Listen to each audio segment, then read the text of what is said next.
Muy buenas tardes a todos los presentes. Muchas gracias por acudir a este tan importante curso, a los profesores nacionales e internacionales también, y a la doctora Payés, que nos está acompañando vía virtual. Muchas gracias por su presencia.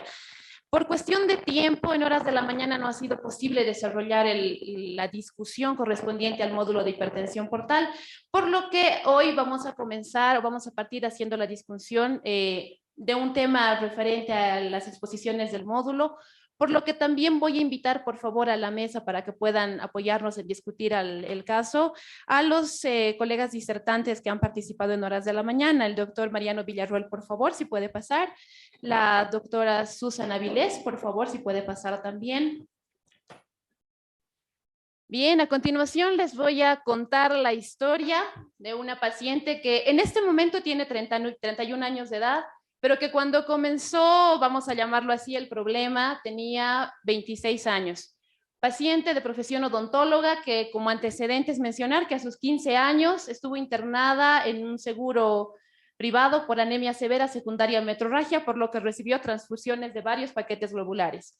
A sus 23 años cursó por un aborto espontáneo y tiene su primera internación en el Instituto de Gastroenterología Boliviano-Japonés de La Paz en fecha 7 de febrero de 2018, debido a un cuadro de dolor abdominal intenso, progresivo, muy difuso, nada muy específico, pero que motiva la internación para hacer el estudio correspondiente del caso. Estando internada ya la paciente, se realizan estudios complementarios, entre ellos una endoscopía digestiva alta que concluye en gastropatía superficial antral, una ecografía abdominal que describe presencia de hipertrofia del lóbulo caudado, áreas de esteatosis hepática focal, datos sugerentes de hipertensión portal y presencia de esplenomegalia. Se realizan también otros estudios complementarios, entre ellos serología para virus hepatotropos, virus de hepatitis A, B y C, que da todo negativo. Se realiza un perfil inmunológico hepático también. En los resultados, los anticuerpos antinucleares con títulos 1 en 40 y el resto, el antimúsculo liso, antimitocondriales, la IgG, IgM, IgA, todos normales, al igual que el perfil Liver-LIA. La paciente mejora con manejo sintomático el dolor abdominal y por la estabilidad y buen estado general se decide continuar la investigación de la patología de base en forma ambulatoria. Es así que en el mismo mes de febrero del año 2018, la paciente se realiza una tomografía contrastada abdominal en la cual se describe presencia de una oclusión portal con datos de transformación cavernomatosa portal, signos de hipertensión portal con presencia de esplenomegalia, con datos de circulación colateral portosistémica, con presencia de shunts mesentérico portales, esplenomegalia severa, hígado con contornos regulares y densidad heterogénea, sin dilatación de conductos biliares ni presencia de lesiones focales. Por este motivo, la paciente es derivada también al servicio de hematología para la pautación de la anticoagulación correspondiente. En el mes de junio de este mismo año se hace un nuevo control endoscópico y ya en este procedimiento se encuentran varices esofágicas grado 1. Lamentablemente, la paciente no acude a controles regulares posterior a este procedimiento endoscópico. Hematología había iniciado anticoagulación vía oral en base a rivaroxaban, pero la toma tampoco ha sido muy regular. Aparece para 1 o 2 controles en los meses de febrero y marzo del año 2020. Y posterior a ello, recordaremos que viene la pandemia, por lo que ya no acuden ni a controles por gastroenterología, ni tampoco a controles por hematología. Vuelve a acudir en el mes de abril del año 2021 a consulta externa, mencionando que había suspendido por completo la anticoagulación y se realizó en esa fecha una endoscopía alta, en la cual se encontraron varices esofágicas grado 1-2 y ya varices gástricas también. Se inició ambulatoriamente la terapia con propanolol correspondiente y se actualiza una tomografía contrastada multifásica, la cual describe trombosis crónica del eje esplenoportomesentérico asociado a cavernomatosis portal y múltiples colaterales perigástricas en hilio esplénico y mesentéricas, esplenomegalia severa, cambios morfológicos en hígado y hipertrofia del lóbulo caudado. En mayo de este mismo año, del año 2021, se hace una nueva endoscopía en la cual se encuentran ya varices esofágicas grado 2 y 3 con signos de riesgo de sangrado, por lo cual es necesario realizar una ligadura de las varices esofágicas. Una primera sesión recomendando a la paciente que debía volver a acudir para complementar el tratamiento erradicador de las varices. Sin embargo, además la paciente había suspendido la terapia con propanolol, refiriendo que no la toleraba bien, que sentía mucho malestar al tomar el medicamento, cefalea, inclusive refería falta de aire, por lo cual la decisión propia lo había suspendido. Sí estaba utilizando nuevamente el rivaroxaban por indicación de hematología, ya que retomado. Posterior a esta endoscopía y la recomendación a la paciente indicándole que tenía que retornar para complementar el tratamiento de las varices, la paciente vuelve a perderse. No acude unos meses a los controles por consulta.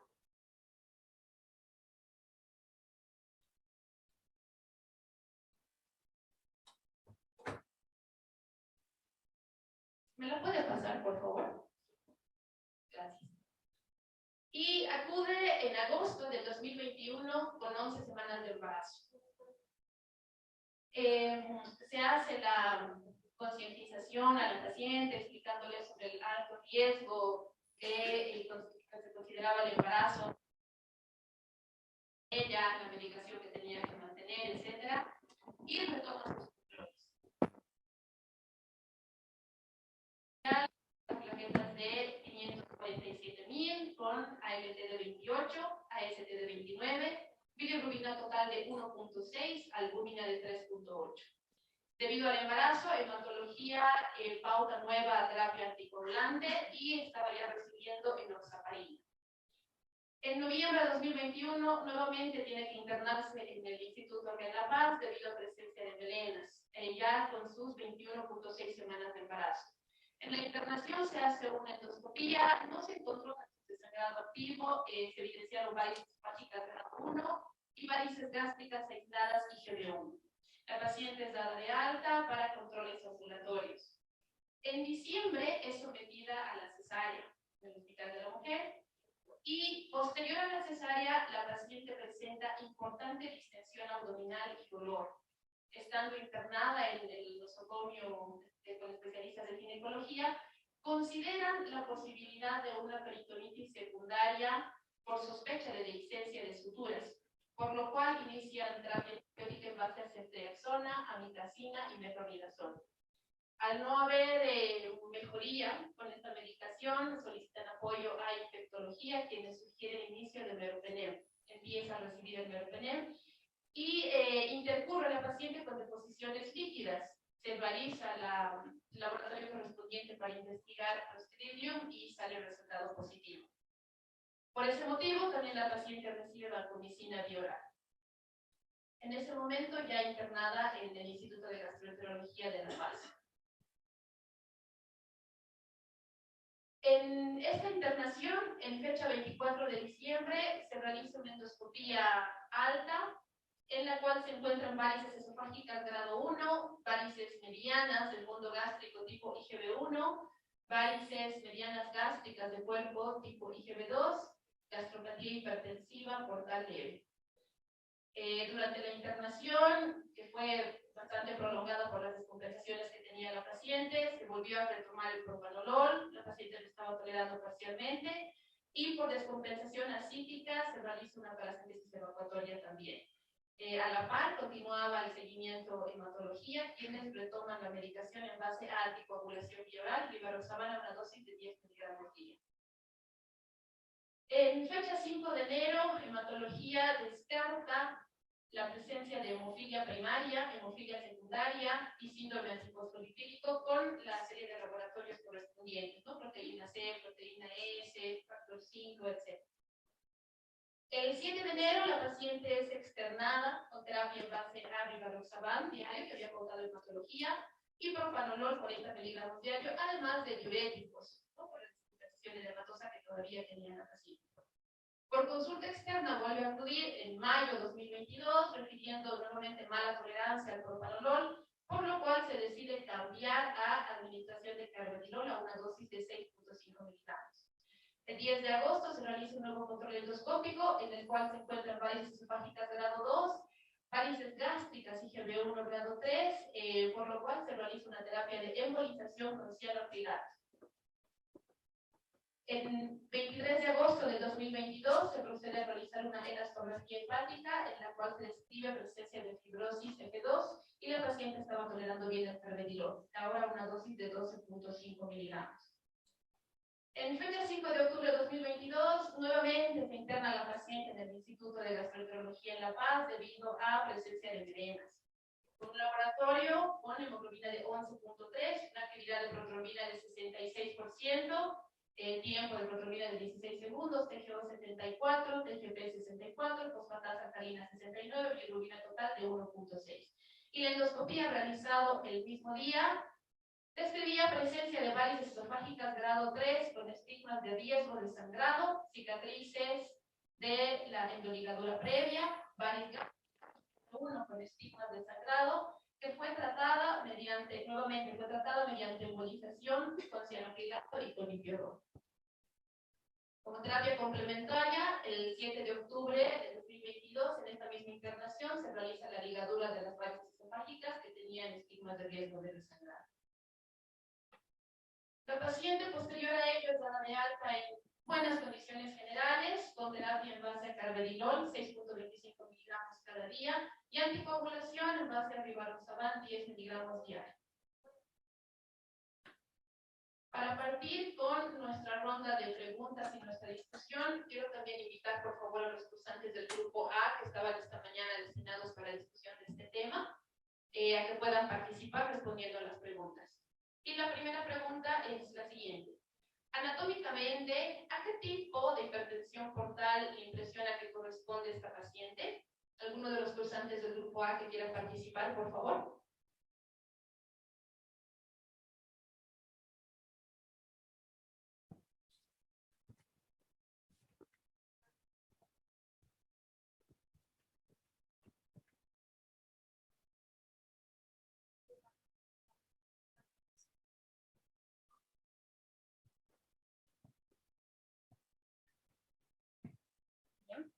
Acá en esta diapositiva podemos ver unas de las varias causas que pueden llevarnos al desarrollo de hipertensión portal. Como sabemos anatómicamente, puede ser prehepática, hepática y posthepática. Y allá subrayado en rojito está el caso de nuestra paciente, con la trombosis de la vena porta, incluidas las causas de hipertensión portal prehepática. Recordemos que la transformación cavernomatosa de la vena porta se caracteriza por la formación de una red de venas colaterales dilatadas a lo largo de la vena porta previamente trombosada, mientras que se intenta restaurar el flujo venoso portal hacia el hígado.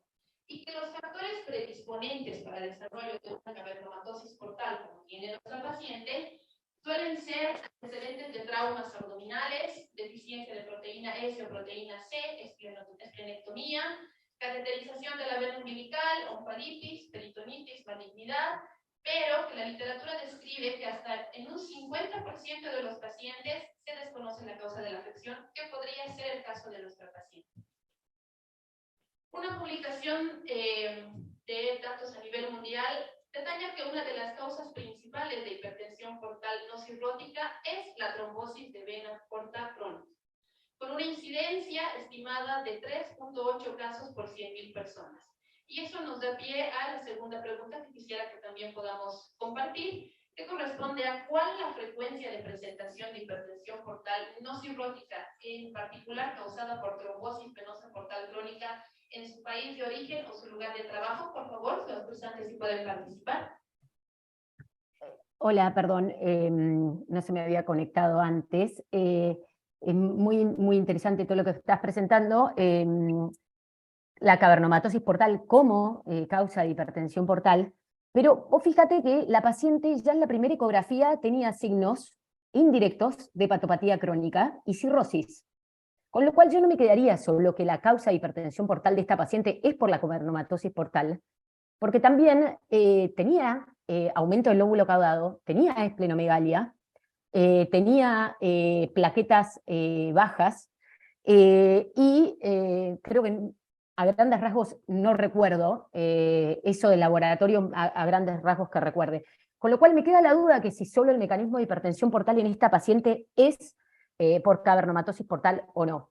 Y dicho esto, si habiendo hecho el workup inicial y habiendo descartado otras patologías, y entiendo porque al principio no se vio, yo no pude ver las filminas, es si tenés una paciente joven con hígado graso y con enfermedad hepática por hígado graso avanzada, deberíamos sospechar por lo menos que esta paciente o tiene algún tipo de polimorfismo genético, o que tiene alguna por ahí enfermedad genética asociada, como el déficit del ALDI, deberíamos despesquizarlo. Perdón, abro la discusión un poco con respecto a la pregunta puntual. La última era, la cavernomatosis portal, perdón, también se asocia a la enfermedad hepática crónica avanzada, con lo cual es otra etiología que debemos considerar, más allá de que, por supuesto, que uno tiene que descartar factores procoagulantes asociados. Siempre la cirrosis y la enfermedad fibrosis avanzada se asocia a presencia de cavernomatosis portal también, ¿no? Evidentemente. Muchas gracias, doctora. Marcela. Doctora Amparo. Hola, sí. En el instituto tenemos la experiencia de haber visto pacientes con cavernomatosis portal, pero mucho más jóvenes, ¿no? Hipertensión portal no cirrótica, incluso algunos que se los ha seguido desde los 9, 10, 11, 12 años, hemos tenido la oportunidad de seguirlos hasta, tengo una paciente, por ejemplo, que se ha casado y ha solucionado el problema porque ha formado colaterales. Y en ningún momento, por ejemplo, hizo esta paciente hepatopatía crónica. Así que me llama la atención este caso, que tiene 30 años. O sea, generalmente cavernomatosis portal se presentan en pacientes más jóvenes. Ahora, toda la pesquisa que se ha hecho en relación a la búsqueda de etiología, bueno, es negativa. Y su Doppler, su elastografía ha salido F2, ¿no? Así es. O sea que, de hecho, no es tampoco cirrosis. Bueno, en la experiencia que yo tengo, la mayoría de las cavernomatosis que he visto son asociadas a cirrosis. Entonces son pacientes cirróticos, el cirrótico es procoagulante, dentro del screening cada 6 meses hacemos hepatocarcinoma, trombosis portal. Hemos visto hipertensión portal no cirrótica, pacientes de 14 años, 13 años, habitualmente asociados a onfaloclisis. Hemos tenido un caso sumamente complicado, un paciente transferido de Santa Cruz, con hemorragias a repetición, etcétera, etcétera, que hicimos un shunt portosistémico. Este es un paciente que hay que definir bien el asunto de la fibrosis hepática, y si hay una fibrosis hepática avanzada y una cirrosis, es clave, porque no es lo mismo plantear un tratamiento a un paciente cirrótico, o un cirrótico Child-Pugh-A o un Child-Pugh-C, un MEL avanzado, un MEL bajo, o un paciente no cirrótico. Otra cosa que me llama la atención es que es muy difícil que una cavernomatosis establecida tan grande, tan larga, mejore con la anticoagulación por mucho tiempo. Habitualmente los pacientes quedan anticoagulados años una vez que se maneja una proteína C, una S, un JAK2 que te determine un proceso hematológico que justifique una anticoagulación muchas veces de por vida. Pero aún así una cavernomatosis establecida es muy difícil de tantos años que vaya bien con anticoagulación. Esta paciente yo creo que no está más descompensada por los shunt mesentérico, los shunt portosistémicos espontáneos que hizo, ¿no? Pero bueno, en la experiencia que yo tengo sí se ve mucho, sobre todo relacionado con traumas o onfaloclisis de niños. Y sí, vemos pacientes ya comprometidos a los 14, 12, 15 años. Siguiendo, perdón, un poco con la discusión, yo creo que la paciente tiene muchos signos de cirrosis y hepatopatía crónica. El caudado agrandado, la esplenomegalia, la plaquetopenia y el desarrollo de ascitis, porque es raro que una cavernomatosis portal evolucione con ascitis a largo plazo, salvo que tenga insuficiencia hepática. Y creo que la elastografía en este caso por ahí es uno de los casos donde es operador dependiente y tenemos que ponerla en duda cuando la clínica es mucho más fuerte que el estudio realizado. De todas formas, creo, que ante la duda siempre se puede ir por una biopsia, y que no hay que dejar de tener en cuenta que la elastografía de esta paciente se hizo con una paciente con ascitis, y que la ascitis, la elastografía con la ascitis, pierde valor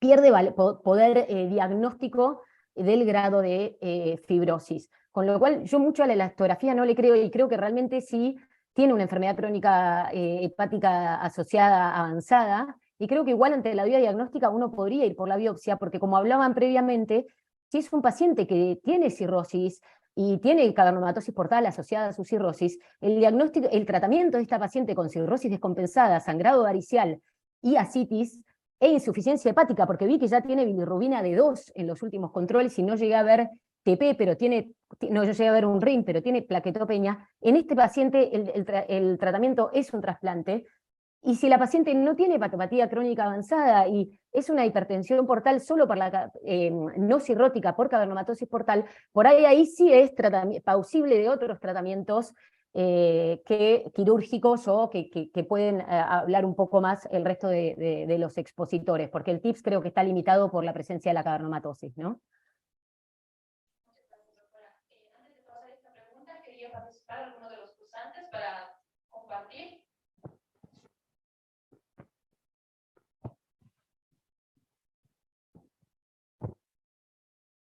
Aló, aló. Buenas tardes, soy el doctor Brian Zurita, actualmente gastroenterólogo ASO del Hospital San Francisco en Yatunari, Cochabamba, y también soy docente extraordinario de investigación en el IGBJ de Cochabamba. Respondiendo primeramente a la pregunta, ¿cuántos casos de hipertensión portal no cirrótica asociadas a trombosis de la vena porta pudiéramos haber visto en nuestro servicio de ASO de provincia? En particular, ningún. El flujo de pacientes que tenemos allá, que es un área de provincia, bueno, no nos ha permitido, no nos ha dado la oportunidad de ver ningún tipo de pacientes con este diagnóstico. Sin embargo, en el hospital de tercer nivel, donde hemos hecho la residencia médica, sí hemos visto este tipo de pacientes. Me podría equivocar bajo una estadística que desde luego los profesores son los que tienen mayor conocimiento, tras conocer la afluencia en consulta externa o internación, pero en internación nosotros podríamos haber visto quizá entre 10 a 15 pacientes en el tiempo de la residencia. En relación al caso, ¿qué podría comentar o aportar? Me llama mucho el antecedente de esta paciente en relación a que estuvo internada por metrorragias abundantes, requiriente de transfusión y demás. Yo me preguntaría por qué debutó esta paciente con esto, y si es que tiene alguna relación o no con la enfermedad que está teniendo. Quién sabe, no sé, saber antecedentes de la paciente, como la edad de la menarquia, si es que no estaba tomando anticonceptivos por alguna causa ginecológica, que ha sido síndrome de ovario poliquístico o alguna presencia tumoral a nivel de la parte de ovarios o quizá parte ginecológica, que bueno, tal vez se hubiera evidenciado en la tomografía, pero no olvidemos que algunos tipos de medicamentos ginecológicos, sobre todo el antecedente de recibir anticonceptivos, pueden ser procoagulantes. No sé si esto puede haber gatillado una enfermedad de base o puede haber favorecido un estadio de trombosis o de la vena porta como tal, o de otros segmentos que hubieran gatillado una enfermedad concomitante. De todos modos, esas partes de la anamnesis, si tuvieran una correlación, se podrían analizar sin descartar que desde luego fuera algo, como se ha descrito según la literatura, de causa desconocida. Gracias. La información complementaria no estaba recibiendo. En honor al tiempo, vamos a pasar a la siguiente pregunta para continuar con la discusión.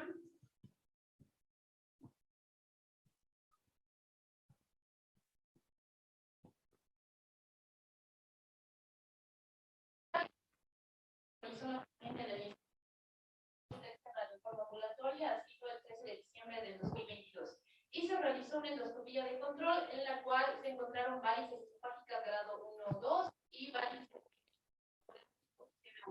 algunas colapsadas o el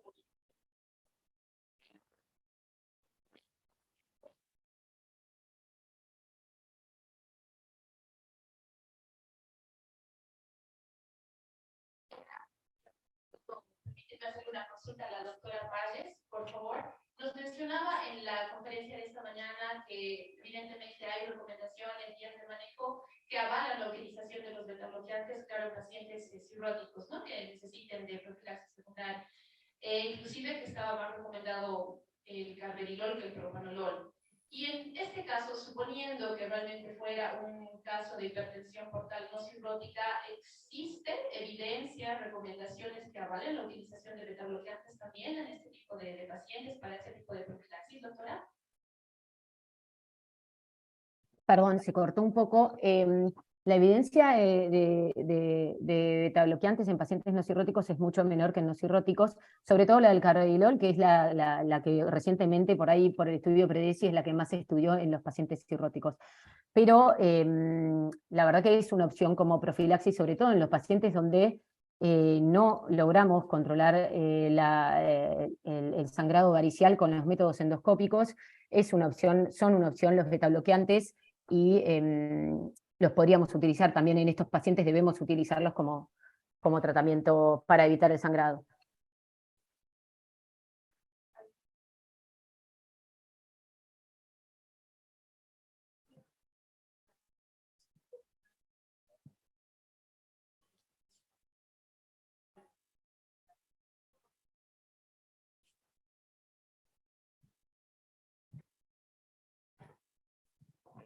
Bueno, en este caso, bueno, el betabloqueante, yo creo que en este caso, si es una varice que ya ha sangrado, la idea es erradicar las varices, ya sea gástricas, ya sea esofágicas. Pero creo que el mayor problema que tenemos acá es que seguimos con el eje esplenoportal cerrado. Y ese eje esplenoportal cerrado nos va a condicionar a la aparición de otras varices, de otras colaterales, y la verdad eso es muy complicado. No sé si alguna vez han tenido opción, alguna vez me tocó ver pacientes con varices duodenales, es un verdadero problema, es un ida y vuelta, ¿no? El tip no está indicado. Yo creo que si seguimos redundando con la doctora Palles, que si es que fuera un paciente ya con hepatopatía crónica, una cirrosis que haya sido pre a la trombosis o post trombosis, porque estamos casi 10 años con esa porta cerrada, seguramente lo mejor va a ser el trasplante, o si no, seguramente vamos a hacer profilaxis con betabloqueantes, vamos a utilizar cianocrilato, podemos hacer ecoendoscopía, yo creo que van a seguir apareciendo varices. Si es un paciente no cirrótico, tal vez un shunt nos ayude y nos evite el problema, ¿no? Al menos pienso eso. Perdón, sí, justamente pensando sobre todo en la edad de la paciente, el pensar en ofrecerle una solución más definitiva, yo creo que sería importante también, y quisiera la opinión de la doctora, si hay alguna posibilidad quirúrgica para esta paciente. Gracias.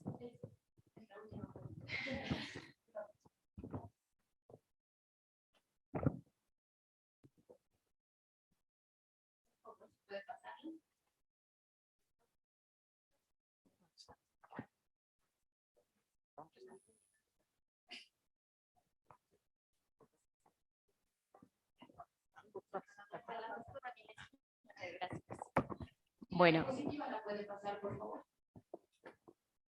Perdón, doctora, justamente estaba reservada la última pregunta para la participación también de nuestros acompañantes aquí en mesa.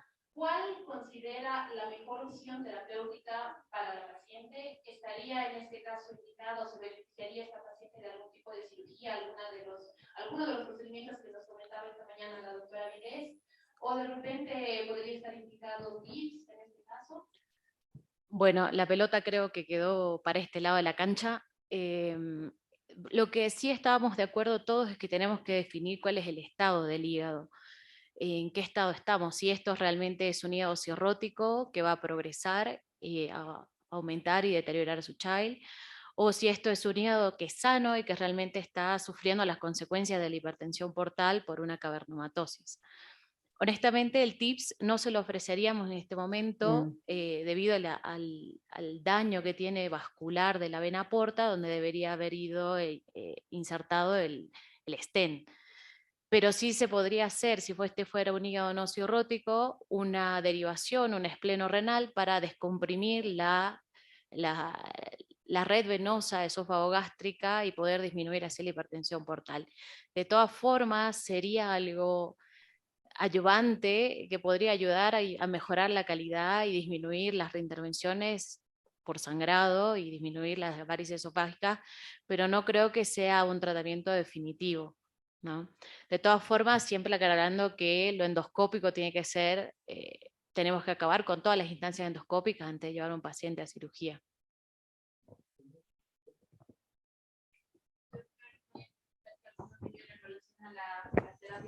endoscópicas se podría ofrecer?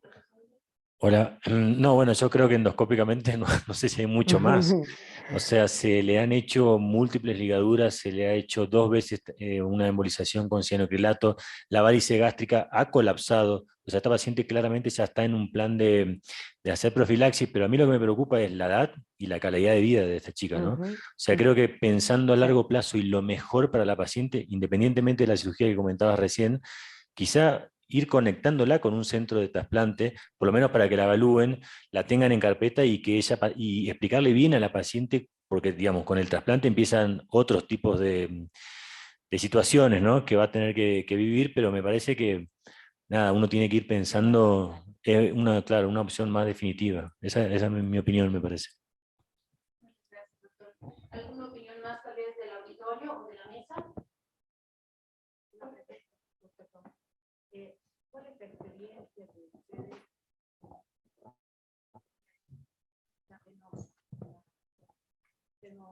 Renal, por ejemplo.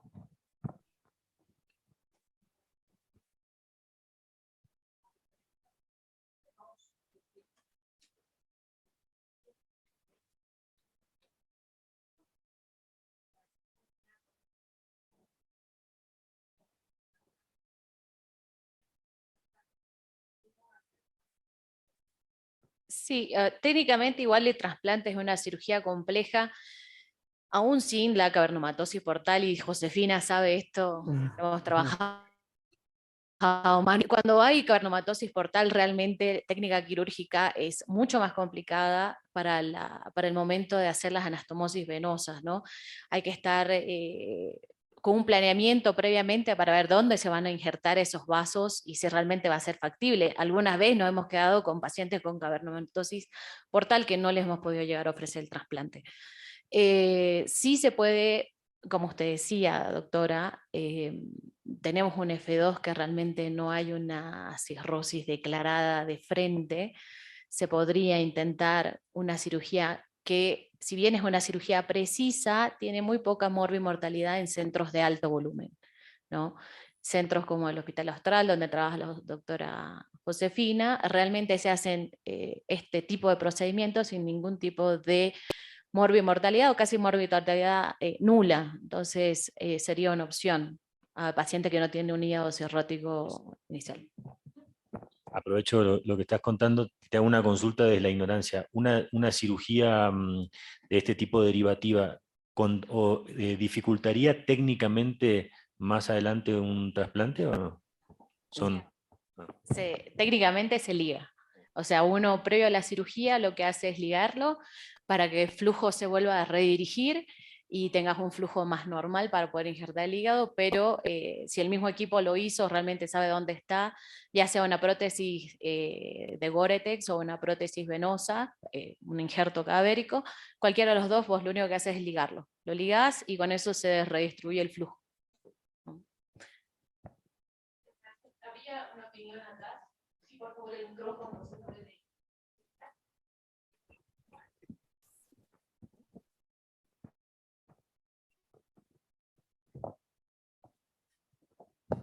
Hola, buenas tardes.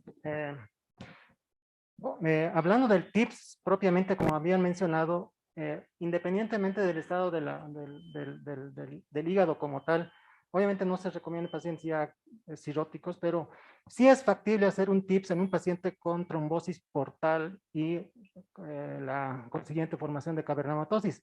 Lo que se hace es poner un TIPS ya no en la porta principal, sino en una de las ramas dilatadas de la vena porta, y después se hace una nueva, lo que se llama neoporta, se crea una nueva vena dilatada con un stent para realizar el shunt portosistémico. Entonces, si bien es un procedimiento muy complejo, sí es posible realizar un TIPS en un paciente con cavernomatosis.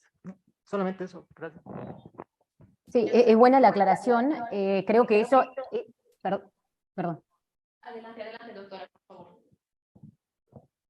No, es muy la aclaración, y es bueno justo que la hiciste, porque creo que en los casos con cavernomatosis portal, el que te tiene que decir si puede poner o no un TIPS es el médico que hace la intervención. Y uno cuando tiene estos pacientes lo que hace habitualmente es presentárselos a los intervencionistas y a los cirujanos, por supuesto, de forma multidisciplinaria, y en base a las imágenes y mirando las imágenes, quien hace el procedimiento te termina definiendo si ese paciente se le puede colocar un TIPS por la anatomía vascular que tiene, por la cavernomatosis, o si no es pasible de colocarse un TIPS. Pero está claro que no es una contraindicación la cavernomatosis portal, pero que muchas veces es difícil el procedimiento en sí.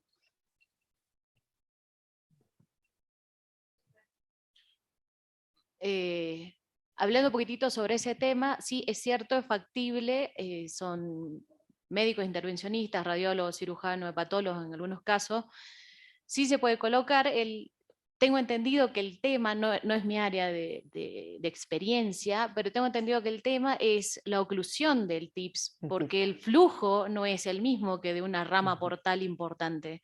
Entonces, realmente lo que uno hace es paliar en el tiempo, disminuir un poco la presión portal, pero sería tipo una terapia puente a un tratamiento un poco más definitivo, sacar un poco del lodo.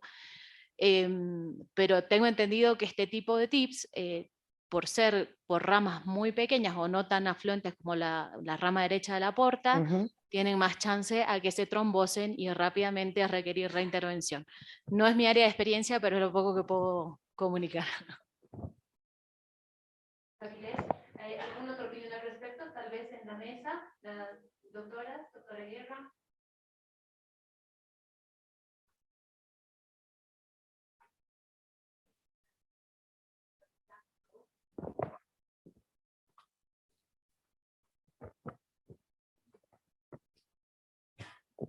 Mientras tanto, por ejemplo, que se hace ya en la práctica del día a día, ¿no? Donde no podemos acceder a los TIPS, etcétera. Y la única herramienta que tenemos es la endoscopía terapéutica, ligadura de varices y profilaxis secundaria. En el medio resulta más económico el propranolol. Para ir cerrando esta primera parte de discusión del caso, muchas gracias por las opiniones que nos han dado, realmente ha sido muy enriquecedor. Y esta paciente, recordemos que va a continuar haciendo seguimiento, así que todas las sugerencias que nos están dando, por supuesto que van a ser tomadas en cuenta para continuar su manejo y su seguimiento. Para finalizar, no olvidemos Perdón, la diagnóstica con manifestación de múltiples etiologías es una entidad que cada día está haciendo más.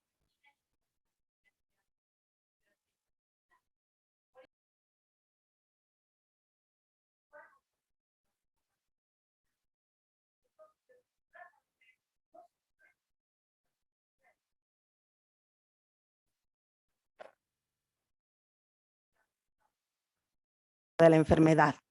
En ese sentido, como usted ha dicho, los únicos tratamientos reconocidos actualmente son ejercicio físico y dieta, porque eso sí logra, al bajar de peso a los pacientes, dejar que se exprese, que no se exprese el I148M, y esa sola razón hace que la grasa se movilice y después los enfermos, incluso hasta estadio de fibrosis, mejoren.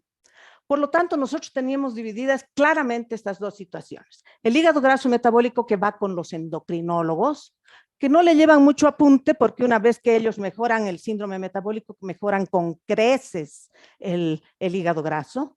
Y la NASH, que para nosotros es esa NASH de Ludwig, que va evolucionando hasta hepatocarcinoma, en la que hemos encontrado el tratamiento, pero para eso tenemos que tener otra discusión, y que felizmente la hemos podido aislar, identificar. Por lo tanto, cuando en el mundo sale tiempo de eliminar el término NASH, nos ponemos a zapatear y decimos, finalmente seremos un país un poquito aislado del mundo, pero no hay ningún otro término, y menos MAFLD, porque en estos pacientes que nosotros tenemos NASH, no hay síndrome metabólico. Y en Finlandia también se han clasificado a los hígados grasos en estos dos grupos. El hígado graso metabólico, que es diferente en calidad, cantidad de grasa, calidad porque son ácidos grasos poliinsaturados, del hígado graso genético, el nuestro, que son ácidos grasos poliinsaturados. Y además el hígado graso genético, increíblemente, aunque los pacientes no son tan obesos, tiene 73% más de grasa que los otros metabólicos. Por lo tanto, digamos, la virtud nuestra, teniendo esta patología que teníamos que cargarla sobre las espaldas, era identificar bien a los NASH. Cuando sale a la circulación, tiempo de cambiar la NASH, ahí zapateamos y decimos, bueno, será el mundo que lo cambie, pero los bolivianos no, porque estamos familiarizados con ese término, con este grupo de pacientes que son los que tenemos que tratar. Los otros metabólicos no son nuestros, los tratan los endocrinólogos, los tratan muy bien y nosotros tratamos ahora, con las disculpas, muy bien a los pacientes con NASH hasta su estadio de fibrosis. De ahí para allá es algo que hay que estudiar. Pero también ahora se sabe que, por ejemplo, la metformina es capaz de evitar la presencia de hepatocarcinoma. Así que van surgiendo datos interesantes como para seguirla manejando en ese sentido. Es patología nuestra y por eso es que nosotros hemos estado pegados a ella a saber qué posibilidades de resolución tiene. Mil disculpas que le manifestemos esta nuestra opinión, pero la tenemos que dar a conocer sí o sí en cualquier lugar en el que estemos. Hola, perdón, yo no sé si iba dirigido hacia mí porque como le estuve comentando a Miguel, inicialmente la primera parte de la discusión no se escuchaba el audio, pero escuché la última parte y coincido que es un tema de definiciones. Acá creo que el foco debe estar puesto en seguir estudiando la patología, seguir tratando de identificar a los pacientes que tienen mayor riesgo de hígado graso, NASH y fibrosis avanzada. Y creo que el MAFLD en ese sentido por ahí es un poco más abarcativa porque los que tienen síndrome metabólicos, obesos y sobrepeso y disfunción metabólica, bueno, entran de esta definición, pero como bien dice usted, doctora, hay pacientes, y sobre todo en Sudamérica, que hay más polimorfismos genéticos, que tienen NASH y no tienen todos estos trastornos asociados, y es importante que el foco esté en conocer más la patología, y sobre todo en conocer qué pasa en Sudamérica, qué pasa, y como bien están haciendo ustedes en Bolivia, qué pasa en cada una de nuestras regiones, porque Sudamérica es súper heterogénea. Entonces, en Bolivia, en Argentina, cada uno desde donde está, poner el foco en estudiar bien la patología, porque a la larga lo que todos buscamos es tener un impacto sobre esta enfermedad, que lo que vemos es que está creciendo de forma descontrolada, y que todavía, si bien hay tratamientos que parecen ser prometedores, no tenemos ningún tratamiento médico definitivo para ofrecerles a los pacientes. Así que coincido con usted, en no perder el foco. Bueno, muchas gracias, doctora, por toda su participación. Vamos a pasar al siguiente módulo. Estamos a destiempo. Muchas gracias. Gracias a ustedes. Hasta luego. En atención al tiempo no va a existir, no va a haber receso, así que vamos a pasar al módulo 3, que enfoca los temas de calidad y enseñanza en endoscopía. Voy a dar la bienvenida. Bueno, no se vayan, ¿no? No hay receso. O les está apretando la vejiga o qué pasa, pero no se vayan. Ya hemos dicho que no hay receso. Entonces, vamos a pasar al módulo 3, calidad y enseñanza en endoscopía. Soy el doctor Ortuño, soy médico de planta de esta institución y doy la bienvenida